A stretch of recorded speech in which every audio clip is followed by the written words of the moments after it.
அனைவருக்கும் வணக்கம். இன்றைக்கி இந்த அறிவோம் ஆன்மீகம் என்ற ஜோதிட சேனலில் நம்ம ஆலயங்களும் அதன் அற்புதங்களும் தலைப்பில் சென்னையில் இருக்கும் நவகிரக ஸ்தலங்களை பற்றி பார்த்துட்ருக்கோம். இன்றைக்கி நாம் பார்க்க போகிற நவகிரக ஸ்தலம் பார்த்திங்கன்னா சுக்கிர பகவானுக்குரிய ஸ்தலமாக பார்க்க போகிறோம். ஸோ இந்த ஸ்தலம் பார்த்திங்க அப்படின்னா சென்னை மாங்காட்டில் இருக்குது. வெள்ளீஸ்வரர் ஆலயம் என்பது இந்த சுக்கிர பகவானுக்குரிய ஸ்தலமாக போற்றப்படுது. நவகிரக ஸ்தலம் சென்னையில் இருக்கிற நவகிரக ஸ்தலத்தில் சுக்கிரனுக்குரிய ஸ்தலம் இந்த வெள்ளீஸ்வரர் ஆலயம். இது மாங்காட்டில் இருக்குது. இதுக்கான ஸ்தலம் என்ன காரணம் அப்படின்றது இன்றைக்கி இந்த பதிவில் நம்ம தெரிஞ்சுக்கலாம். சரிங்களா? அதாவது சுக்கிர பகவானுக்கு பார்த்திங்கன்னா அவருக்கு போயிருக்கிறது எல்லாருக்குமே தெரியும். அது வாமன அவதாரத்தில் ஒரு மகாபலி சக்கரவர்த்தி உடைய அரசவை காலத்தில் அவர் அஸ்வமேத யாகம் பண்ணச்சே அவர் அந்த யாகம் ஃபுல்லாக இது பண்ணுறதுக்காக மகாவிஷ்ணு வாமன அவதாரத்தில் வருவார். அப்போ அவர் மகாபலி சக்கரவர்த்திக்கிட்ட 3 அடி மண் கேட்பார்.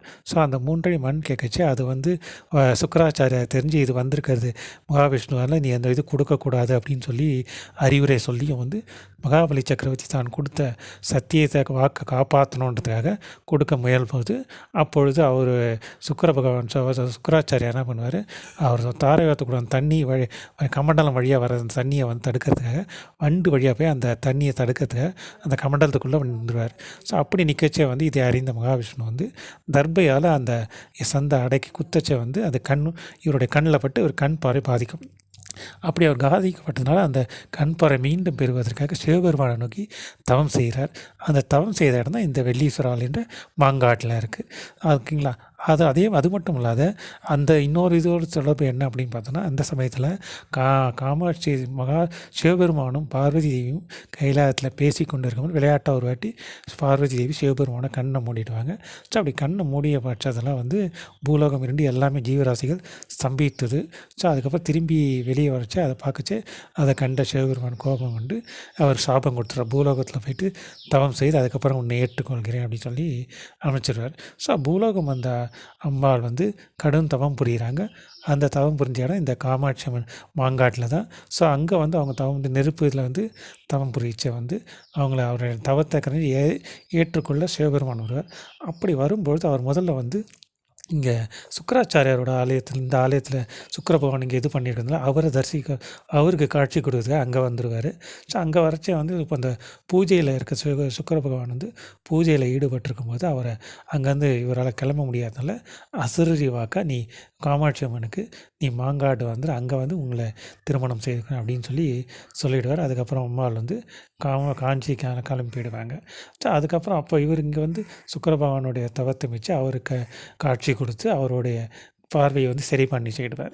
ஸோ அதனால தான் இந்த ஆலயத்தில் இன்னொரு சிறப்பு என்ன அப்படின்னு பார்த்தோம் அப்படின்னா இந்த ஆலயத்தில் கண் பார்வை குறைபாடு உள்ளவர்கள் இங்கே இருக்க இந்த வெள்ளீஸ்வரர் வழிபட்டார்கள். ஏன்னா கண் பார்வை சரியாயிடுன்னு ஒரு ஐதீகம் இன்றளவு நடந்துட்டுருக்குன்னு கூட நம்ம சொல்லலாம். அடுத்தபடியாக சுக்கிரனால் பாதிக்கப்பட்டவர்கள், சுக்கிர தோஷம் உள்ளவர்கள், சுக்கிரன் 6, 8, 12 இருந்தாலோ அல்லது சுக்கிரன் அஸ்தங்கமாக இருந்தாலோ, சுக்கிரன் பகை வீட்டில் இருப்பவர்கள், ஸோ அதுவும் மெதுவாக சொன்ன ஆண்களுக்கு களத்திரக்கார சுக்கிர பகவான் தான். ஸோ அப்படி சுக்கிர பகவான் பாதிக்கப்பட்டவர்கள் இங்கே இருக்க இந்த வெள்ளீஸ்வரரை வழிபட்டார்கள். ஏன்னா அவர்கள் தோஷம் நீங்கி நன்மைகள் அதிகமாக கிடைக்கும்னு கூட நம்ம சொல்லலாம். ஏன்னா சுக்கிர பகவான் செல்வ வளத்துக்கும் சுக்கிரனை குறிக்கும், களத்திரத்துக்கும் குறிக்கும். ஸோ திருமண தடை நீங்கி திருமணம் நடக்கும். செல்வ வளம் செல்வங்கள் பெருக்கிறதுக்கும் அழகு ஆபரணங்கள் எல்லாமே நிறைய கிடைக்கிறதுக்கும் சுக்கிரன் ஒரு முக்கிய காரகத்தான்.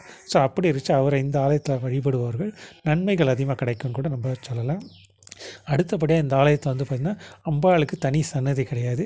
ஏன்னா காஞ்சி ஃபுல்லாக காமாட்சி அம்மனோட இதுவாக இருக்கிறதுனால இந்த ஆலயத்தில் பார்த்திங்கன்னா அம்பாளுக்கு பதில் அம்பாளோட பாதை பீடத்தில் வச்சு பீடமாக வச்சு அதை தான் இங்கே இந்த ஆலயத்தில் போற்றப்படுதுன்னு கூட சொல்லலாம். ஸோ சுவாமி அம்பாள் நெய் தீபம் ஏற்றி வழிபடுபவர்களுக்கு வேண்டியவர்களுக்கு வேண்டிய வரம் அளிக்கும்னு கூட ஒரு அற்புத ஸ்தலமாக இந்த ஆலயம் விளங்குதுன்னு கூட நம்ம சொல்லலாம். அடுத்தபடியாக பார்த்தோம் அப்படின்னா இங்கே இருக்க ஸ்தல விருட்சம் பார்த்தா மாமரமே ஸ்தல விருட்சமாக இருக்குது. அடுத்த இங்கே இருக்க தீர்த்தம் வந்து பார்த்தீங்கன்னா சுக்கிர தீர்த்தம்ன்ற பேர்.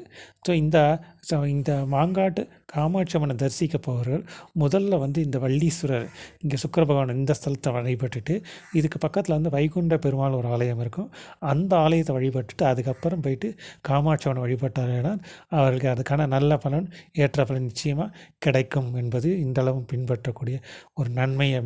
நன்மைகள் அதிகமாக கிடைக்கும்னு கூட நம்ம சொல்லலாம். சரிங்களா? அதில் இந்த மாங்காடு வந்து பார்த்திங்கன்னா சென்னையிலேருந்து 20 கிலோமீட்டர் தொலைவில் இருக்குது, பூந்தமல்லிக்கு அருகில் இருக்குது. இந்த ஆலயம் வந்து வெள்ளீஸ்வரர் ஆலயம் வந்து மாங்காடு பேருந்து நிலையம் அருகேவே இருக்குன்னு கூட நம்ம சொல்லலாம். ஸோ அத்தகைய சிறப்புமிக்க இந்த ஆலயத்தை சென்று வழிபட்டு வாழ்வில் உயர்வோம் என்று சொல்லி இந்த தலைப்பை இத்தோடு முடிக்கிறோம். மீண்டும் ஒரு நல்ல பதிவில் குறிப்பாக மேலும் ஒரு தகவல், இந்த நட்சத்திரக்காரர்களை பற்றி நம்ம சொல்ல மறந்துட்டோம். ஸோ இங்கே நட்சத்திரக்காரர்கள் அப்படி பார்க்கச்சா வந்து திருவாதிரை நட்சத்திரக்காரர்கள், சித்திரை நட்சத்திரக்காரர்கள், அதுக்கடுத்து திருவோண நட்சத்திரக்காரர்கள் வந்து இங்கே இந்த இந்த ஆலயத்தை வழிபடுவது மேலும் சிறப்புகள் அவர்களுக்கு கிடைக்கும் நம்ம சொல்லலாம். சுக்கிரனால் நிறைய நன்மைகள் அதிகம் பெறுவார்கள் சொல்லி இந்த தலைப்பை இத்தோடு முடிக்கிறோம். மீண்டும் ஒரு நல்ல பதிவில் உங்களை நான் சந்திக்கிறேன். நன்றி, வணக்கம்.